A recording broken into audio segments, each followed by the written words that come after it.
Kim Atkins, to you first. What can be done? You know, eyes wide open. We know what's going on. How can we fix it before November? Well, what we're seeing here is the failure to fix things when the opportunity was given. This was a sort of a confluence of a bunch of different problems here.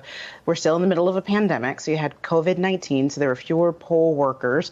You have implementing this new system, these new voting machines, in a place where until a Supreme Court decision in 2013, you would have had the Justice Department a requirement that changes in voting procedures be pre-cleared through the justice system to screen out the potential of any sort of voter disenfranchisement in places that have a history of voter suppression.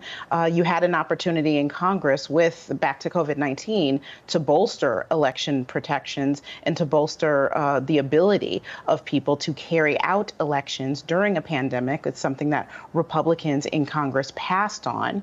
And then you have this massive turnout, in part due to the events of the last several weeks when the country is grappling with police brutality and what to do about criminal justice reform. So it was sort of a perfect storm of problems, some of which may have had to do with voter suppression and some of which may have just been an inept attempt to carry out an election during a pandemic. But it bodes badly either way to November, which is just 5 months away, to get these problems together. And it's something that folks like Stacey Abrams have been warning about for years now. And these warnings were not heeded in Georgia. Matt Miller, I was up, it seems like another lifetime, but anchoring on the primary night in Texas, and same kind of long lines, same kind of perfect storm minus the pandemic and a national and international movement for racial justice. But there were the same scenes. I mean, this isn't new. And I guess I'll add one more variable. Donald Trump wears his desires to suppress the vote out loud.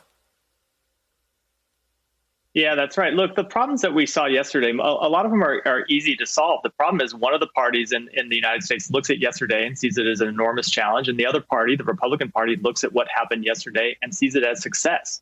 I think Kimberly laid out the problem really well. You have an ideological problem that has been longstanding, where the Republican Party, long before Donald Trump, but he takes it to another level, as he does with so many traits of the Republican Party. The Republican Party has made it a core platform of theirs to try to make it harder for people to vote. And then when you come and add on top of that the practical problem caused by the pandemic, where you have election workers who are volunteers, many of them understandably are elderly and understandably don't want to come and staff the polls now. You have absentee ballots being requested in numbers that jurisdictions aren't necessarily equipped to handle. That's causing other problems.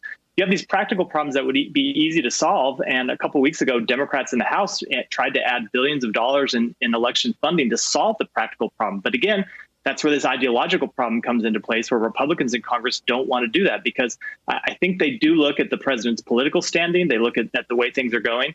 And I do believe the Republican Party thinks the only way they can win in November is to make it harder for people of color to vote, not just in Georgia, but all across the country. Joel, it's not an original thought, so I'm going to credit this to Ben Rhodes, but I'm going to botch his eloquent tweet on the topic. He basically said that if this were an election in another country, we would send in poll watchers. I mean, the world has watched us badly botch coronavirus and our response there. And this is Ben Rhodes' other observation, that Stacey Abrams would have won a free and fair election to be governor of Georgia. I'm going to give you time to respond to Ben Rhodes' observations, but just take on everything that's been thrown out there, that we have an urgent sort of motivating force, and we have a president who's made it abundantly clear that he doesn't want you to be able to vote by mail. He's going to call out voter fraud. He's already trying to undermine the results in November.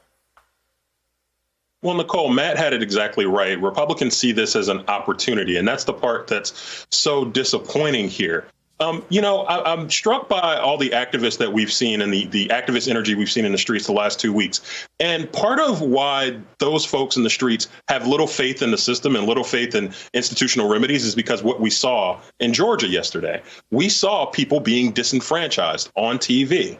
And it's no wonder why folks who have spent the last 2 weeks screaming bloody murder, which is what it was for George Floyd, but it's no wonder why they've lost complete faith in any institutional remedy, in any body of government, in any, don't boo but vote, go register to vote, vote in your local elections, et cetera, because they get disenfranchised with long voter lines and unfair election laws. They get gerrymandered out of their rights. So again, this is a strategy by Republicans, and I think that we have to call it out and we have to continue to put on pressure to make sure that this president, we underscore that this is his strategy. This is not an accident. This is something that he wanted to happen, and what he saw yesterday was his plan come to life.